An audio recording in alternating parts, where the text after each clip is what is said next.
Kepada beliau Profesor Dr. K.H. Abdul Hadi MA, waktu dan tempat kami persilakan.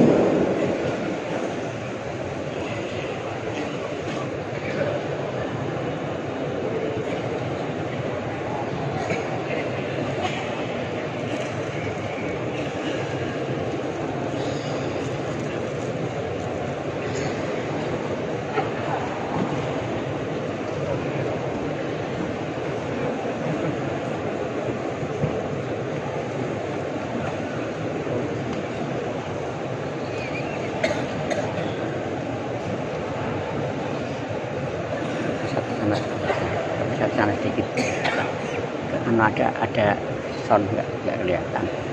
Ada sound.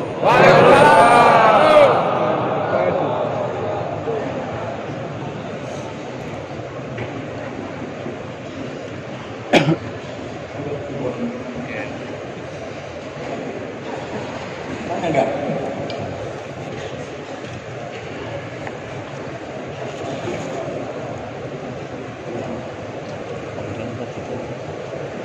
Kameranya di sini.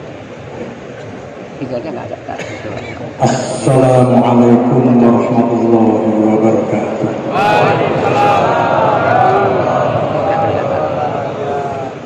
Assalamualaikum warahmatullahi wabarakatuh.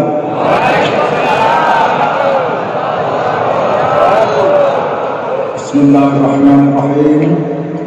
Alhamdulillahilladzi nasta'inuhu wa nastaghfiruh.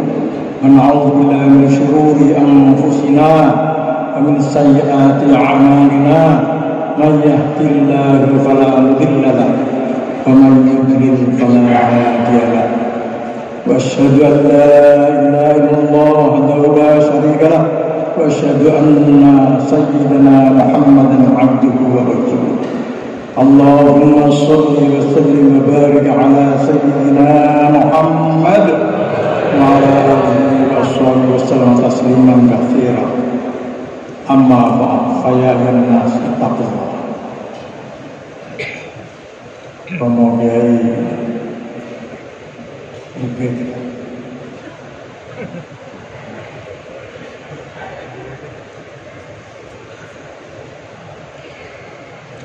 Romo Kiai Ubedillah Akhwat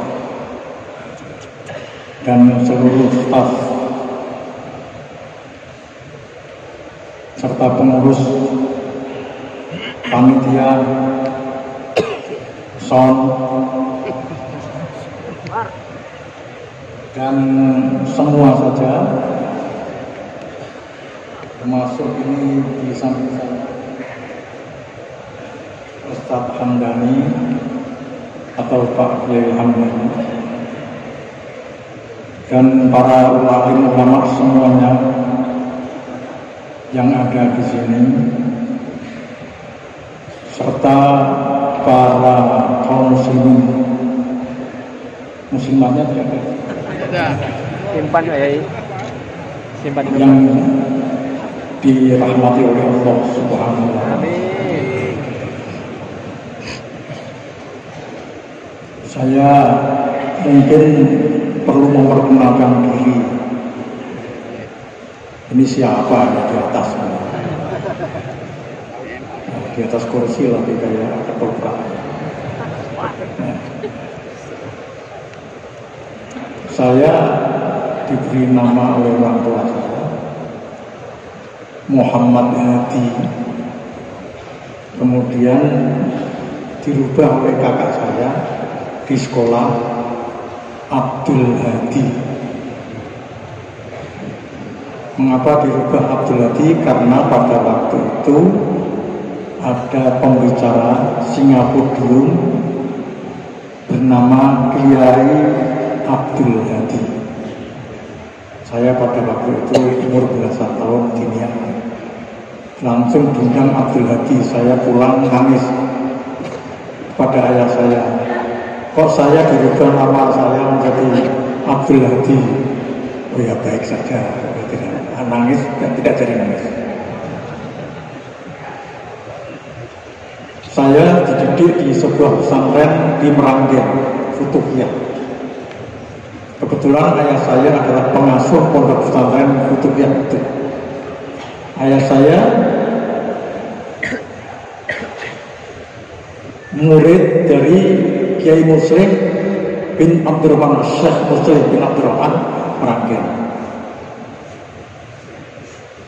yang juga mursyid Thariqah.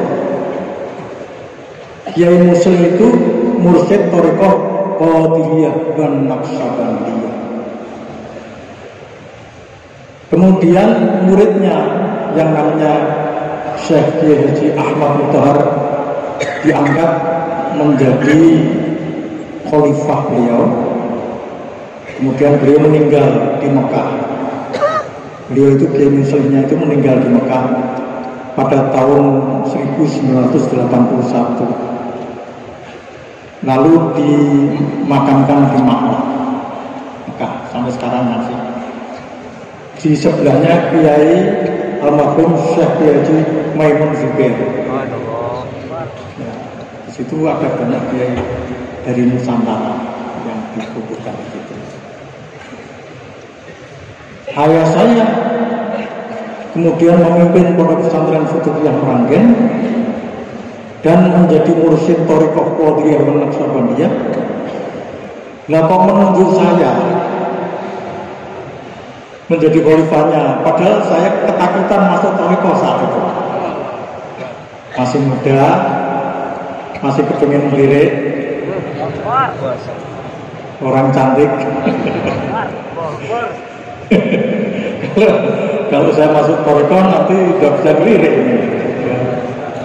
Muter tasbih di pojokan musola begitu, sehari-hari ketakutan. Berkali-kali saya diundang oleh abah saya Kiai Ahmad Mutahar. Akhirnya pada suatu saat di Jakarta di rumah Kiai Zainuddin Abdullah, ya, saya diatur beliau dan saya tidak ada alasannya. Biasanya alasannya macam-macam, baru mengajar, ya, ada acara pertemuan dan seterusnya. Tapi sekarang tidak ada karena hanya saya, istri saya dan beliau serta ibu saya. Jadi saya dibiat. Setelah dibiat selesai, saya diangkat menjadi mursyid atau khalifah karena beliau masih ada. Nah, jadi setelah saya dimasukkan menjadi pengikut Thariqah itu, saya merasa bahwa Thariqah ini ternyata membuat syariat saya lebih kuat. Begitu juga tauhid saya menjadi lebih kuat. Saya gambarkan, tanpa Thariqah itu seperti paku yang ditancapkan di papan atau kayu, tapi tidak pakai palu, pakai sepatu, nggak masuk-masuk, plek, nggak masuk-masuk.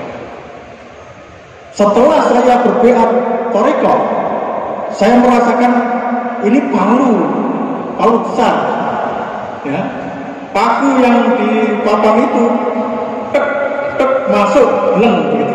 Rasanya begitu. Allah. Karena apa? Karena di dalam Thariqah itu banyak sekali yang mengentaskan seseorang dari duniawi kepada ukhrawi. Tujuannya adalah bukan tujuan duniawi sama sekali. Tujuannya adalah tujuan ukhrawi.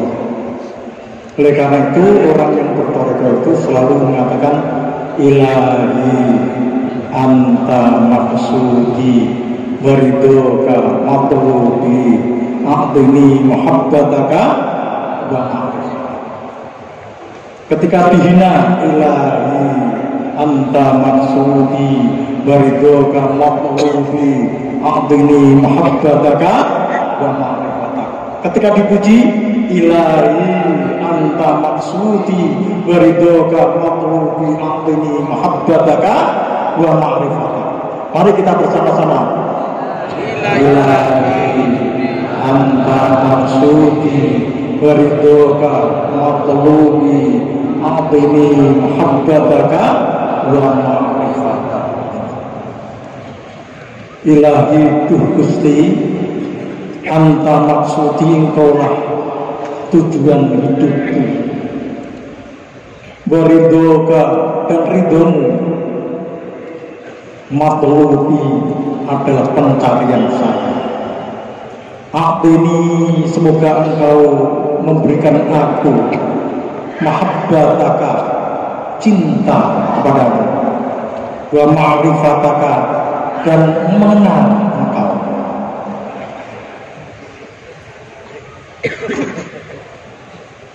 Kita ini kemana sebetulnya? Mengapa kita berada di sini?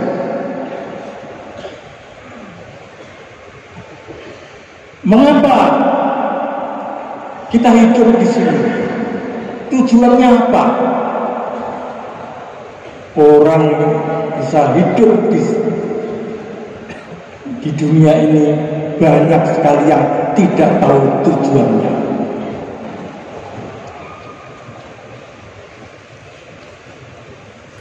Tujuannya ada yang menjadi presiden, ada yang menjadi menteri, ada yang menjadi DPR, pejabat-pejabat daerah, dari gubernur, bupati, sampai lurah, kepala desa, sudah merasa dirinya hebat. Ya. Bahkan ada tujuannya cuma mencari kesenangan, namanya hedonisme. Di negeri-negeri seperti Jepang, seperti Korea, bahkan Cina, mereka itu hidupnya apa? Mencari kesenangan dunia.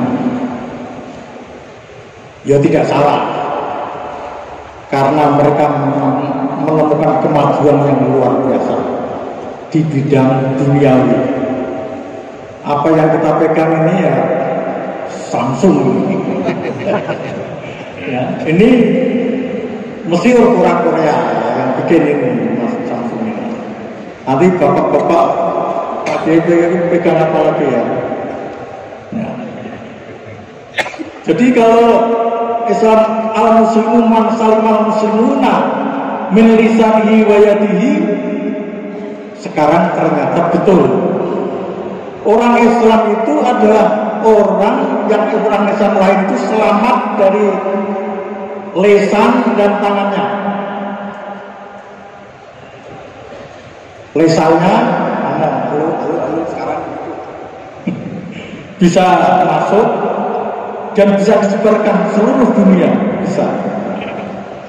Bahkan saya punya laptop, saya ngomong bisa langsung direkam jadi tulisan. Ya, itulah kemajuan, terus kemajuan duniawi. Bahkan Cina itu luar biasa. Sekarang bikin istri-istri tapi dari robot. Ya, Jepang, Cina bikin istri-istri dari robot. Ya, Masya Allah. Jadi seolah-olah mereka itu kemana kalau mati? Ya, mereka kan mati ya masuk kuburan aja dia, dilempar di tanah yang dilubami tanah itu sudah, atau dibakar, sudah selesai.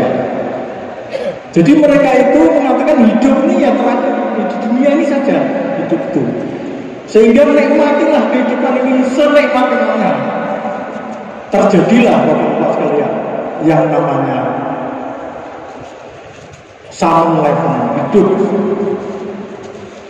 tanpa perkawinan. Bahkan saya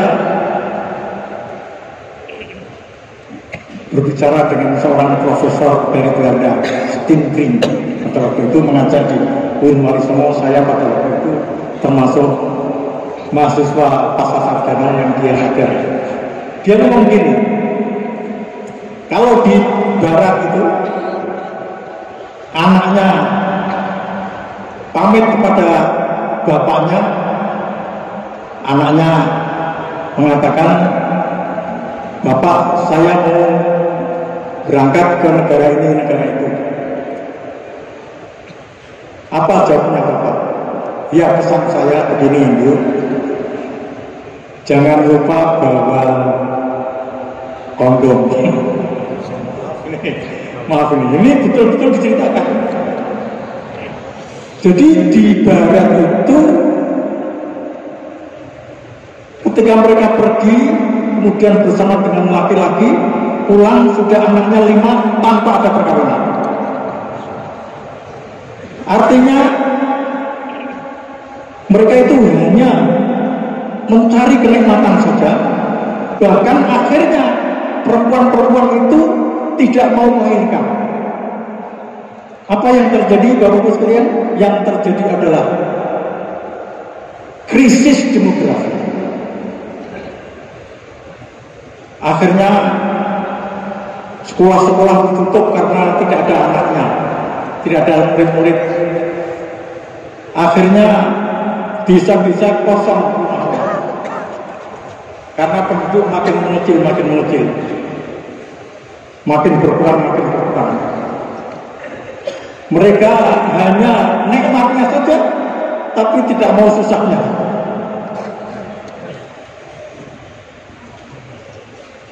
Ternyata disinilah bahwa Islam ini luar biasa. Banyak negara sekarang ini orang Islamnya semakin banyak jumlahnya. Bukan krisis demografi, tetapi bonus demografi. Di Indonesia ini bonus demografi, dapat bonus. Bahkan ini kalau saya menceritakan banyak sekali yang aneh-aneh, termasuk bagaimana kok Islam itu mengatakan iddah, harus ada iddah. Ternyata itu menurut ilmu pengetahuan adalah penyelesaian dari perpindahan orang suami kepada suami yang lain. Dan banyak lagi. Baiklah, kita ini beragama Islam. Tadi ilahi anta maksudi wa ridhoka matlubi a'tini mahabbataka wa ma'rifataka. Berilah aku cinta kepadamu. Karena cinta ini adalah keindahan, adalah haru, adalah rasa yang melebihi rasa yang lain. Kalau kita mohon cinta kepada Allah, maka berarti kita akan mengenal Allah. Kok dari cinta dulu baru mengenal, ya. Bapak-bapak punya suami, punya istri. Apa sudah mengenal istri bapak? Jangan-jangan bapak-bapak ini kalau di rumah dimarahi istrinya, dikeraus istri-istrinya. Kalau selama istrinya masih marah, itu berarti bapak belum mengenal istri. Benar ya Allah. Belum mengenal istri. Padahal yang namanya ma'rifah itu adalah mengenal sekaligus mengetahui kelebihan yang kenal. Kelebihan-kelebihannya bagaimana? Keistimewaan bagaimana? Itu yang harus disyukuri.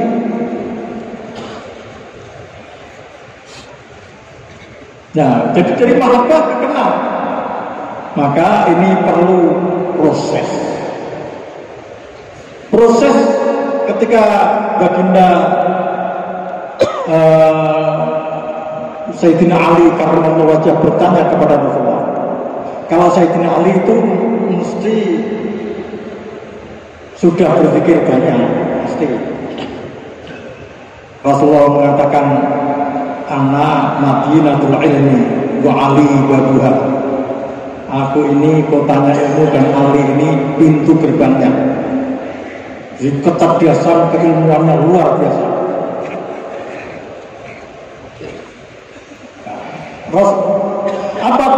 Apa yang mau diambil oleh Sayyidina Ali kepada Rasulullah, yaitu jalan yang terdekat dan terbaik.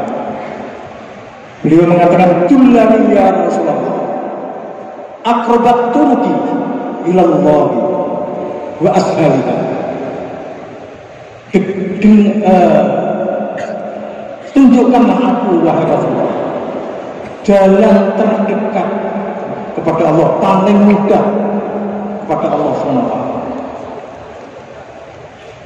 Rasulullah menjawab, "Uzkur ya Ali, uzkurullah fil khalaq."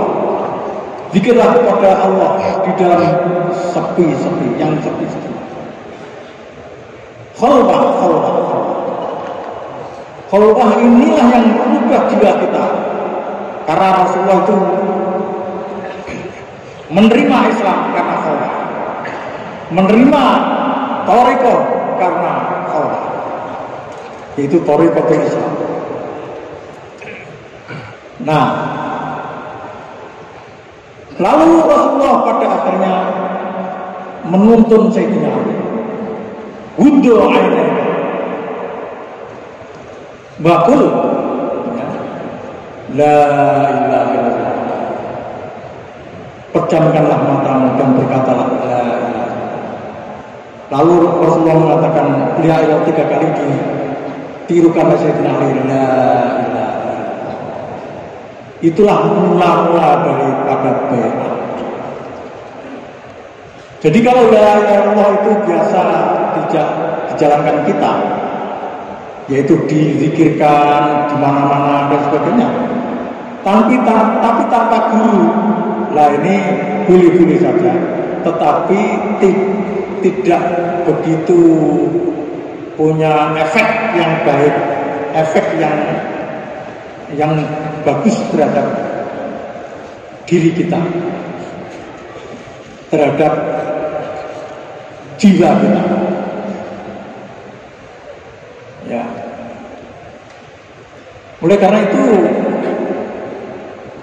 kita ini harus mendalami apa yang ditanyakan oleh Sayyidina Ali ini. Rasulullah SAW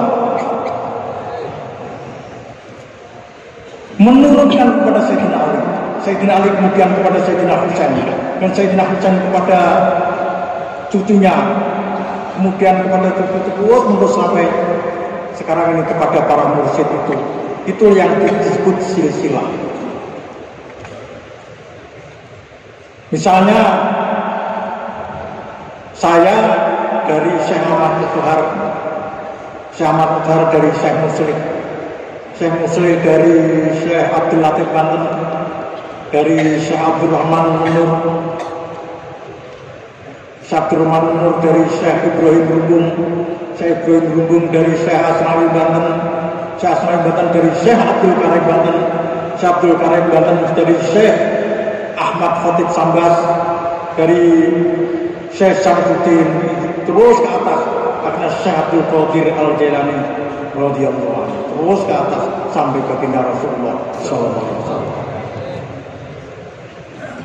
Inilah yang disebut ilmu riwayat. Ilmu riwayat itu adalah ilmu yang menghidupkan Islam. Seperti sholat itu ada ilmunya riwayat. Tidak mungkin orang langsung kitab Quran sama hadis ditata di situ, lihat di situ, karena tidak boleh taklid. Katanya Allahu Akbar, Apa bisa? Nggak mungkin, nggak mungkin. Ya, mesti harus ada gurunya. Mau gurunya itu kalau ini jarinya begini muter gini, musing itu anaknya apa? Muter-muter ikut musing, nggak bisa buka. Ada Allahu Akbar. Ada nggak begitu? Allahu Akbar. Gini ada.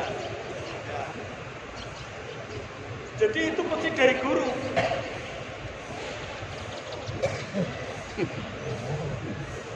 Dari gurunya, Bapak-bapak sekalian. Itulah ilmu riwayat. Tapi kalau ilmu yang lain apa? Ilmu diroyah, yaitu memahami. Maka ilmu diroyah itu banyak menimbulkan perpecahan. Jadi mazhab karena setiap orang berpikir, ya, memahami sendiri pesan-pesan dari Rasulullah SAW.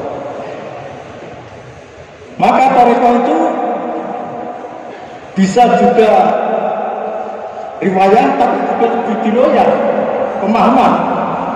Akhirnya memunculkan tarekat tanpa guru.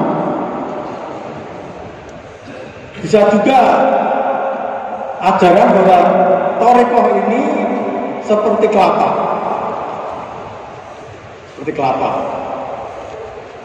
Kalau orang mencari hakikat, maka kulit kelapa yang pertama dihilangkan, tinggal batok dihilangkan, tinggal kelapanya terus kemudian diambil airnya, dibuang airnya, kemudian diperas, jadilah santan digodok, jadilah minyak. Itu katanya tidak usah kembali lagi ke sini, ke kulitnya, sabutnya tidak usah, karena sudah sampai ke tarekat, itu minyak tadi. Nah itu pemahaman sendiri. Akhirnya apa? Meninggalkan sholat, katanya tarekat begitu, karena sudah mencapai hakikat, tidak perlu lagi sholat, tidak perlu haji, tidak perlu. Itu terjadi Pak, betul, ada itu. Wong sejak zaman dulu memang ada seperti itu. Ya, namanya sih keren-keren ya, mungkin ada ma'rifatullah, ma'rifat Rasul, sebagainya ada itu. Namanya keren-keren ya. Nah, padahal kata hakikat itu apa? Hakikat ini adalah berangkat dari kata-kata para ulama sufi. Man tafaqqaha wa lam yatasawwaf faqad tafassad wa man tasawwafa wa lam yatafaqqah faqad tazallada wa man tafaqqaha wa tasawwafa faqad tahaqqaqa. Artinya mungkin sudah banyak yang tahu, tapi saya ingin menekankan, barang siapa berfikir tanpa thariqah, tanpa tasawuf, maka dia itu cenderung fasik. Fasik itu artinya tidak suka hukum yang jelimet-jelimet. Ya. Hukumnya itu malah kadang-kadang dipermudah sehingga cenderung fasik. Fasik itu keluar dari hukum.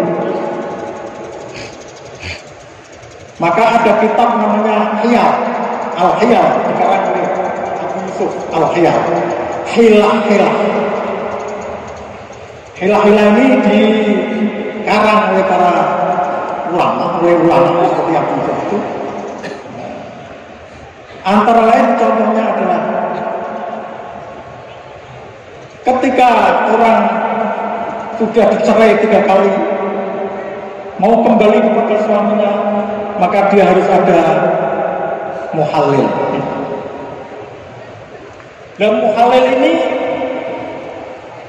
disebut orang yang bisa menghalalkan lagi dengan suami yang pertama atau yang menghalangi. Ya. Jadi sudah kumpul dengan istrinya, lalu istrinya minta cerai dan kembali kepada suami yang pertama. Terjadi seperti itu. Itu hilang. Ya, hilang. Kadang-kadang di tempat saya ada orang yang mendapatkan bunda baru ya. Ya, karena dia menjadi muhalil. Ya, contoh yang lain, zakat. Bapak menzakatkan zakat fitrah kepada istri kepada anak 1, 2, 3, 4, 5 zakat tadi kepada bapaknya. Kan itu kembali lagi semua sudah zakat fitrah. Nah, alasannya mereka butuh juga beras itu. Nah, itu hilang. Orang fikih itu cenderung mempermudah hukum. Apalagi Rasulullah mempermudah hukum. Artinya Rasulullah ini memilih yang ringan daripada yang berat. Selalu memilih yang ringan, asal tidak sampai haram. Itu dijadikan dalil. Nah, itu ahli fikih. Lalu yang kedua ahli tasawuf. Ahli tasawuf tanpa ilmu fikih tadi, dia meninggalkan sholatnya, meninggalkan hajinya cukup di rumah. Ya. Sholat itu kalau masih pakai fikih dan sebagainya itu namanya belum sampai hakikat. Padahal hakikatnya sholat adalah zikir. Aqimis sholata lidzikri, itu dalilnya. Dirikanlah sholat untuk zikir kepada kita. Kalau sudah begitu sudah selesai. Ini namanya zindik ini. Zindik itu menghalalkan apa yang diharamkan dan mengharamkan apa yang dihalalkan. Munafik. Jadi orang yang bertasawuf bisa munafik kalau tidak disertai dengan ilmu fikih. Jadi orang yang bertasawuf keras, kuat, ketat, maka dia syariatnya juga harus kuat, harus ketat, fikihnya juga harus alim, harus mendalam. Itu. Makanya terakhir tadi man tafaqaha wa tasawwafa faqad tahaqqaq, yaitu ya syariatnya jalan, tasawufnya jalan, itulah yang hakikat. Ya, tapi bapak-bapak sekalian, ini juga kita harus memahami betul yang namanya mereka itu dari mana, dalilnya apa. Karena sekarang ini kalau kita ke masyarakat, ngajak-ngajak masyarakat, yang ditanyakan dalilnya apa. Betul begitu ya? Dasarnya apa? Ngajak-ngajak. Selalu begitu. Ya. Maka kita harus cari dalil. Pertama kali sufi yang mencari dalil kemudian amalan-amalan toriko itu ternyata diajarkan oleh baginda Rasulullah SAW. Semuanya kullu itu adalah Syekh Junaid Al-Baghdadi. Tidak ada yang menyimpang dari Al-Quran, tidak ada yang menyimpang dari Al-Quran. Apa yang diajarkan baginda Rasulullah SAW itu mesti meliputi 3 ini, yaitu Islam, iman, ihsan. Kata Rasulullah ketika malaikat Jibril datang kepada Rasulullah, ya, Irja'arutun syadidu bayadu syari wa syadidu sawadu syari wa syadidu bayadu istiahi. Fasnada rukbatai ala rukbatai Rasulullah sallallahu alaihi wasallam wa ta'ayatan ala faqidaihi wa akhbirni anil Islam ya Rasulullah, akhbirni anil iman ya Rasulullah. Hai Rasulullah, berilah kabar aku tentang iman. Rasulullah bersabda, al iman antum nabillahi wa malaikatihi wa kutubihi wa rusulihi wa yaumil akhir wa qadari khairihi wa syarrihi. Yang disebut iman adalah agar engkau beriman kepada Allah, kepada malaikat-malaikat Allah, kepada kitab-kitab Allah, kepada Rasul-Rasul Allah, kepada hari akhir, dan kepada qadar, takdir baik maupun takdir buruk, semua dari Allah. Sodakta ya Muhammad, sodakta, engkau benar Muhammad. Fa'adibna yas'alu wa yas'dak yusaddiquhu. Kita heran ada tamu bertanya, dia membenarkan. Lalu tanya yang kedua, mal iman ya Rasulullah, mal Islam ya Rasulullah. Al Islam antas syahada an la ilaha illallah wa anna Muhammad Rasulullah, sampai 5 tadi. Sodakta, kau benar. Terus yang ditanyakan yang ketiga, wa mal ihsan ya Rasulullah. Qala Rasulullah SAW, al ihsan anta abuda ka'annaka tarahu. Yang disebut dengan ihsan adalah supaya kamu beribadah kepada Allah seolah-olah kamu melihat Allah. Fa'ilam takun tarahu fa'innahu yaraka. Kalau kamu tidak bisa melihat Allah, sesungguhnya Allah melihat kamu. Percayalah bahwa Allah melihat kamu. Sodakta. Terus yang ditanyakan pada itu hari kiamat, mata sa'ya Rasulullah, mal mas'ulu bi'alam minas sa'il. Orang yang ditanya itu tidak tahu yang bertanya.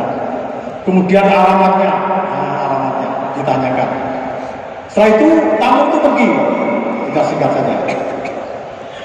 Lalu tanya Rasulullah kepada Umar, hal tadri man dua man atak, kamu apakah tahu? Umar, ya Umar, kata tadi man dua. Umar, apakah kamu tahu siapa dia? Qala Allah wa Rasuluhu a'lam. Allah dan Rasulnya lebih tahu siapa sebenarnya. Kata Rasulullah, ini penting. Dengarkan ini. Huwa Jibril atakum liyu'allima dinakum.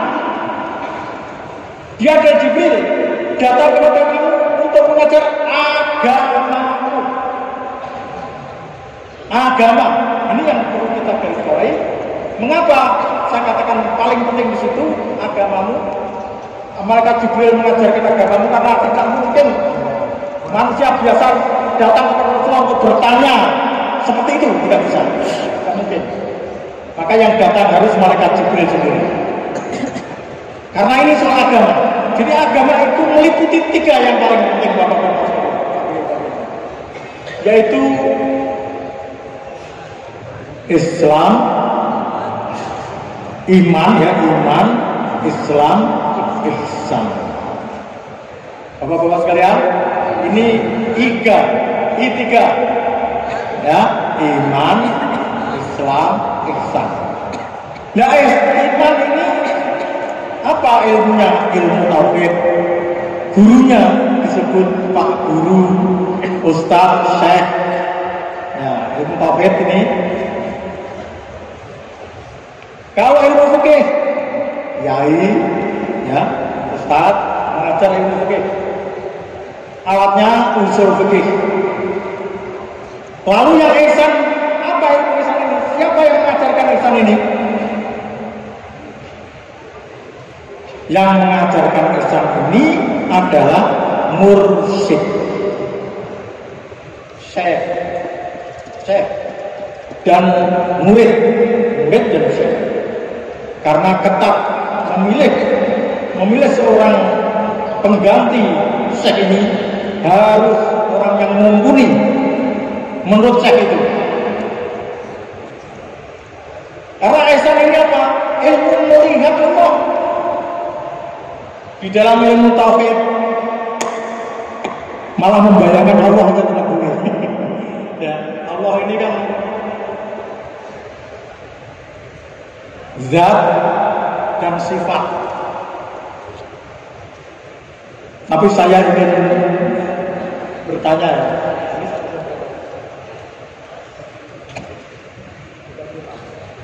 Oh ya, 5 menit lagi. Ya. Bapak-bapak sekalian, Allah itu punya sifat berapa? 20. 20 itu yang wajib. Sifat mustahilnya berapa? 20. Sifat lagi, satu lagi? Jaiz. Jaiz itu apa? Fi'lu mungkin au fi'lu kulli mungkinin au tarku. Nah, Allah zat itu kan tidak bisa kita bayangkan. Tidak tahu Allah itu berada di mana ya? Allah di mana? Ya? Allah di mana? Ada yang mengatakan di hati, hatinya. Ada yang mengatakan di mihrab, ada yang mengatakan di Ka'bah, ada yang mengatakan di langit, ada yang mengatakan di kursi.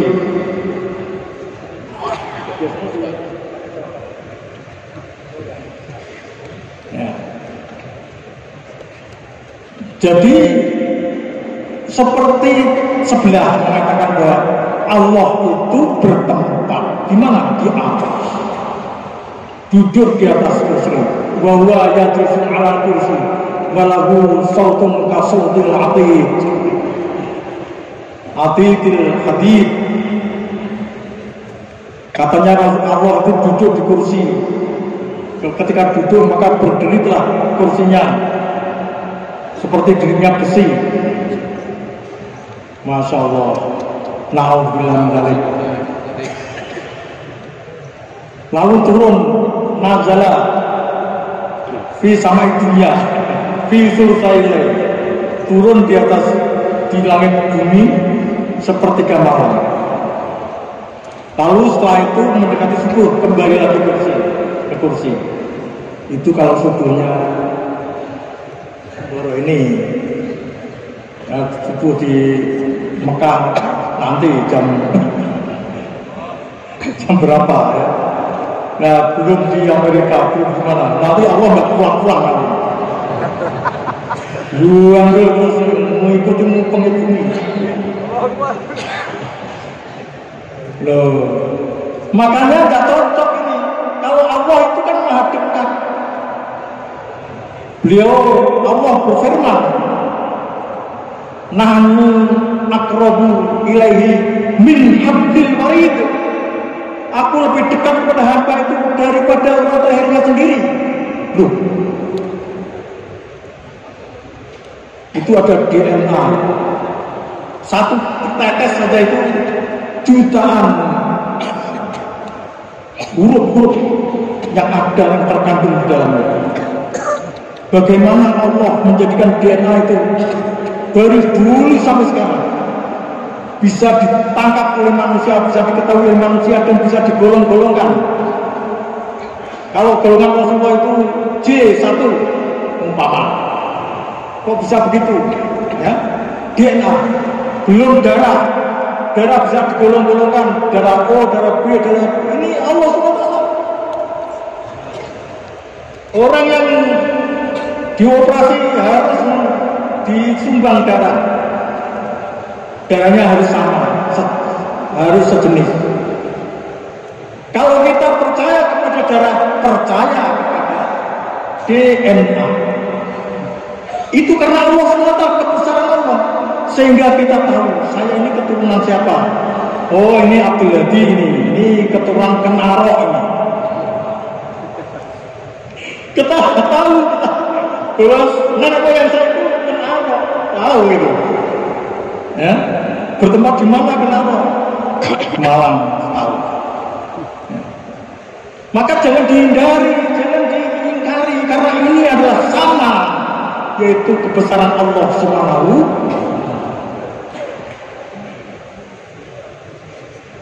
Nah, jadi akrabu, makna dekat Allah ini, masya Allah. Sehingga ada hadis, di dalam hadis ada Al-Quran dulu, Al-Quran. Wa ma ramaita idh ramaita walakinna Allah rama. Kalau kamu memanah, bukan kamu yang memanah, tapi Allah yang memanah. Berarti Allah ini dekat dan menyatu, tapi kesatuan Allah dengan makhluknya bagaimana? Ini diajarkan di dalam Al-Quran. Ini diajarkan dalam tasawuf. Satu lagi saya ingin menyampaikan sebuah ayat, dua ayat. A'udzubillahi minasyaitonir rajim. Tsumma latus'alunna yawma idzin 'anil na'im. Lalu pasti kamu akan ditanya tentang nikmat-nikmat Allah yang diberikan kepadamu pada hari kiamat. Karena nunnya sakilah, lamnya lam kosong. Jadi kita semua akan ditanyakan. Kita diberi nikmat oleh Allah. Darah bisa beredar, mata bisa melihat, lidah bisa merasakan, otak bisa berpikir tajam, bisa cerdas. Semua ini adalah nikmat Allah yang akan ditanyakan kepada kita. Tetapi dalam surat Yasin ayat berapa ya? Al-yawma nakhtimu ala afwahihim wa tukallimuna aydihim wa tashhadu arjuluhum bima kanu yaksibun. Al-yawma pada hari ini, hari kiamat, nakhtimu, aku kunci ala afwahim, mulut-mulut manusia. Wa tukallimuna aydihim, dan aku suruh bicara tangan-tangan mereka, melapor perbuatan mereka, dan kaki-kaki mereka bersaksi. Ini tidak diajarkan dalam fikih, dalam syariat, dalam tauhid tidak ada. Bagaimana kita akan menghadapi pengadilan Allah yang luar biasa ini? Inilah bagian daripada para mursyid tarekat, bagian daripada para ilmu tarekat, ilmu tasawuf. Karena dalam ilmu tasawuf diajarkan namanya muraqabah, diajarkan namanya lataif yang diberi kepada Allah. Ketika sudah masuk di situ, berzikir di situ ada zikir khafi, maka ketika ditanya oleh Allah itu jawab sendiri-sendiri. Tangan menjawab, kaki menjawab, siapa menjawab, apapun adanya. Ya Allah, untuk berzikir kepadamu ya Allah. Masya Allah. Ini pesan saya yang terakhir. Semoga Bapak-bapak sekalian terdorong melengkapi agamanya. Yang belum bertarekat supaya bertarekat biar lengkap. Ya, itu ya. Nah, mari saya ajak berpikir. Allahumma sholli ala sayyidina Muhammad. La